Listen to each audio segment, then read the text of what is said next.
Salut à tous, plongé au cœur des entreprises et plongé au cœur d'un enjeu. Alors, mais tiens, tu vas me le dire d'ailleurs, Frédéric. Donc Frédéric Massy avec nous, Chief Marketing Officer, CMO de ITsoft. Un mot sur ITsoft, c'est une belle ETI dans le logiciel en France aujourd'hui. Oui, absolument.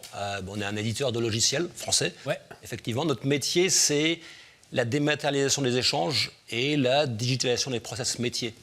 Donc ces process, ça va être l'ouverture d'un compte en banque, ça va être l'octroi d'un crédit, ça va être délivrer une prestation sociale, gérer un sinistre. Ça va être aussi pour une direction comptable ou financière, tout ce qui a trait à ces cycles d'achat, de traitement de factures, donc tout le cycle procure-to-pay par exemple. Alors justement, allons-y sur ce cycle P2P pour les intimes. Le procure-to-pay, oui, ma question c'est, est-ce que les entreprises ont pris la mesure? Donc tu as 650 clients, 30 pays, donc là on parle de la France. Hein. Est-ce que les entreprises ont pris la mesure du choc que va représenter la facturation électronique et l'obligation de la facturation électronique? Elles sont en train de le faire, largement, ouais. largement en train de le faire. Et c'est un sujet, oui, c'est un choc dans une certaine mesure, ou une transformation assez large dans leur flux, et donc dans les process qu'elles orchestrent autour de ces flux d'échange de factures. Elles sont en train de le faire. Nous, on a intérêt, c'est notre cœur de métier, et on souhaitait comprendre où elles en étaient. On a fait une enquête il y a quelques mois maintenant, en début d'année, avec Marquez, qui est un analyste et un conseil. On a donc interviewé un certain nombre de directions financières pour savoir où elles en étaient. Donc on a toute une exhaustivité de l'étude qui est disponible. Et alors, non, mais tu peux nous donner quelques conclusions? Ouais, il y a 3 enseignements qu'on en tire principalement. Le premier, c'est que pour la majorité, les 2 tiers, elles déclarent toutes avoir besoin de mieux comprendre, appréhender cette réforme et en quoi ça les concerne, et ce qu'elles vont devoir faire et comment elles vont devoir s'y prendre. C'est une des raisons de se retrouver aujourd'hui. Tout à fait, tout à fait. Chose qu'on fait sur notre blog, des tas d'articles qu'on publie. Le deuxième, c'est qu'elles déclarent également que moins de la moitié d'entre elles, moins de 50%, aujourd'hui, sont en mesure de capter, d'interpréter les formats de factures qui vont être imposés par cette réforme, puisque c'est un changement profond. Fini la facture papier, fini même, on parle de facture électronique, le simple PDF via un email, c'est mort. La plupart c'est mort. Exactement. Format structuré. Exactement. Structuré ou hybride, puisqu'il y aura un format Facture X qui combine un PDF pour que vous et moi, un humain, puisse le lire, et un format structuré qui est directement compréhensible par une machine. Tout à fait. Et donc ça, il y en a comme moins de la moitié qui sont en mesure de le faire. Donc, bonne nouvelle, on peut les accompagner, puisque tous ces formats, on sait aujourd'hui déjà les lire. Et il va falloir que beaucoup de ces entreprises aillent même évangéliser tous ceux qui ont des petits fournisseurs. Tu penses au secteur du bâtiment, tu penses au secteur du transport, etc. Il va falloir qu'elles soulèvent elles-mêmes le capot de leurs fournisseurs pour que les choses se fassent, parce que sinon ça risque... Oui, dans une certaine mesure, mais il y a également toutes les obligations réglementaires qui sont là. Si on s'arrête quelques secondes sur le calendrier de cette réforme. Parce que cette réforme, c'est quoi aujourd'hui, tout le monde sait qu'on s'échange des documents commerciaux, bon, livraison, bon de transport, et puis des factures qui ont une valeur fiscale, juridique, comptable. Ces factures qu'on s'échange, un fournisseur l'envoie à son client, demain c'est stop. En fait, ça veut dire que tous les flux de factures vont devoir passer par une plateforme mis à disposition par l'État. On parle du portail public de facturation. Alors, pour ceux qui connaissent, c'est une évolution de ce qu'on fait dans la sphère publique avec Chorus, en fait. Mais donc, ça veut dire qu'on ne s'enverra plus directement d'un fournisseur à un client sa facture. Tous les flux de facturation passeront par cette plateforme. Le deuxième point, c'est que les formats de facture sont ceux qu'on a cités, des formats dits structurés. Donc, globalement, au 1er juillet 2024, ça c'est l'ordonnance qui est publiée, parue le 15 septembre passé en 2021, qui a bien éclairci l'ensemble du cadre de cette réforme.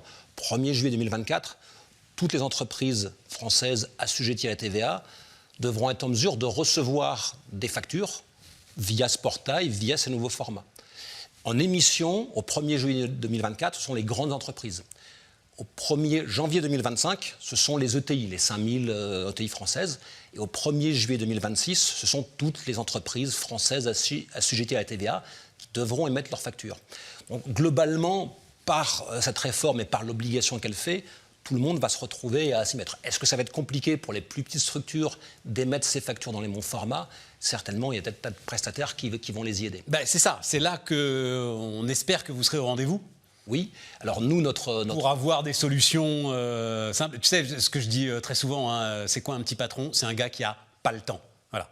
Et donc pour avoir des solutions, comme on dit, plug and play. Absolument. Voilà. Alors nous, on va cibler beaucoup également ce qui se passe dans ces ETI. Ouais. Et ces grands comptes qui ont, elles, des enjeux bien spécifiques également, parce qu'il y a 3 volets, on peut dire, à prendre en compte dans le cadre de cette réforme. Il y a toujours un volet qui va être, on va dire, d'ordre technique. C'est des flux de facturation, ça c'est notre cœur de métier. Mais ça, c'est vous qui allez gérer ça. C'est se plugger. Moi, entrepreneur, je ne veux pas en entendre parler de cette histoire-là. Entreprise, une ETI, un grand compte, on va être en mesure de capter ces flux de factures et de respecter surtout les exigences réglementaires qui sont là dans la façon de les traiter. Ouais. Puisqu'on parle de factures, pour ceux qui suivent, on parle aussi de e-reporting, de reporting, de statut de facturation. Donc tous ces échanges de flux, on va être en mesure de les traiter directement pour nos entreprises clientes. Donc ça, il y a un volet technique. Il y a un volet assez important qui est un volet, on peut dire, lié au process. Parce que on parle de facture électronique, mais une facture électronique ne fait pas une transaction numérique de bout en bout. En fait, derrière la facture, que ce soit en émission, le cycle order to cash, que ce soit en réception, le cycle procure to pay, toutes les entreprises ont un process.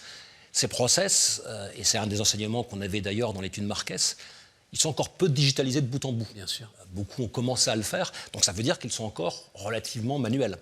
C'est moins de 10% qui ont digitalisé ces process de bout en bout, grand compte, ETI, tout pris en compte. Et ça, c'est un point clé, puisque cette réforme, c'est une réforme, on va dire, de la gestion de la donnée.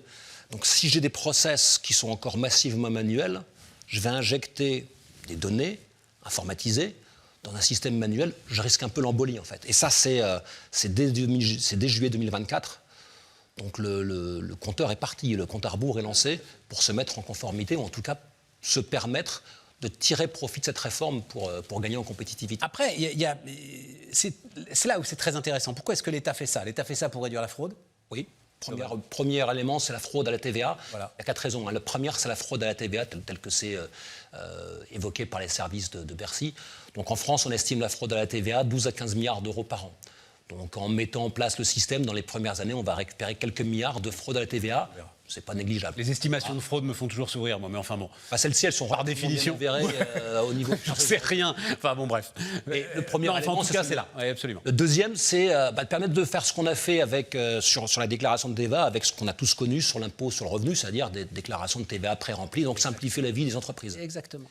Le troisième que ça va permettre d'avoir, puisqu'on parle de ces flux de facturation qui sont captés par les administrations, c'est d'avoir une meilleure compréhension de l'activité économique, puisque la facturation représente en temps réel l'activité économique. Regardez aussi des choses comme les délais de paiement, qui sont clés dans la dynamique économique du pays.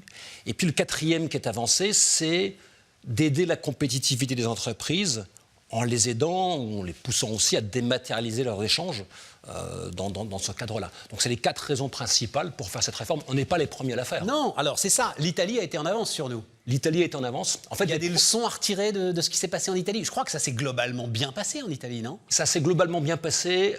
On a, nous, accompagné des clients en Italie dans le cadre de la réforme, donc sur des formats qui sont différents de ceux qu'on a pu citer. Ça s'est globalement bien passé. L'Italie n'était pas le premier pays. Les premiers pays qui ont mis en place ce type de réforme, c'est les pays d'Amérique latine. Oui, mais l'Italie, c'est intéressant. L'Italie l'a fait il y a quelques années. Voilà. Ça s'est bien passé à ceci près. Et la réforme française, qui est un peu assez bien structurée, vise à ne pas tomber dans les défauts. C'est qu'aujourd'hui, on constate en Italie que les échanges se font avec la plateforme d'État, mais que tout le monde continue à s'échanger ses factures en parallèle, comme on le faisait auparavant, pour des tas de raisons liées au système qu'ils ont déployé. Donc c'est des choses qui sont en train de fixer. Mais du coup, le bénéfice pour les entreprises se trouve moins matérialisé. Ah bah oui. De ce côté-là, donc on répond à l'obligation, mais on continue à s'envoyer des factures par ailleurs. Oui, et un des points... Mais pourquoi ? Parce que c'est la plateforme qui bloque C'est la plateforme, mais c'est ce qui a été mis en place autour de la plateforme et qui est, on peut considérer, bien pensé par l'administration fiscale française, puisque quand on regarde comment on va se connecter à la plateforme sur la France, il y a plusieurs options pour le faire. Ouais.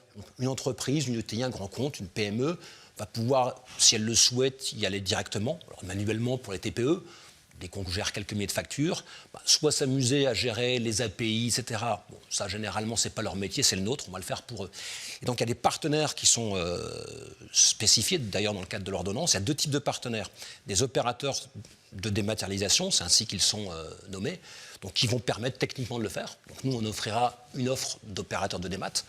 Et puis, des plateformes de dématérialisation partenaires, des PDP, dans leur acronyme, qui devront être enregistrées auprès de l'État. Et celles-là, elles pourront faire transiter les factures entre elles.